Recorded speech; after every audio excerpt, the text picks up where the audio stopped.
হে নফস, আর কত ডুবে থাকবে অন্ধকারে? আর কত কলুষিত করে ফেলবে নিজের অন্তরটাকে? আর কত তোমার রবের নাফরমানি করবে? আর কত, আর কত?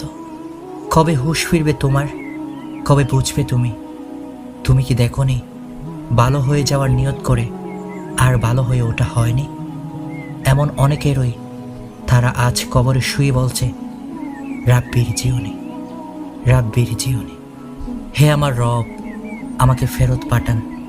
হে আমার রব, আমাকে ফেরত পাঠান। আমি একদম ভালো হয়ে যাব। নিকষ কালো অন্ধকার কবরের আহাজারি তুমি কি শুনতে পাও না? সাহাবায়ে কেরামগণ কবরের পাশে যাওয়ার তো দূরের কথা, কবরের কথা শুনলেই কান্নায় বুক ভাসিয়ে দিত। তাহলে তুমি কিভাবে থাকবে সেখানে? ভেবে দেখেছো কখনো? চারিদিকে শুধু অন্যের ফেরার গল্প দেখলে, কিন্তু নিজেকে ফেরালে না। এর থেকে হতবাগা কি আর অন্য কেউ হতে পারে? নিজেকে একবার স্পর্শ করে দেখুন তো।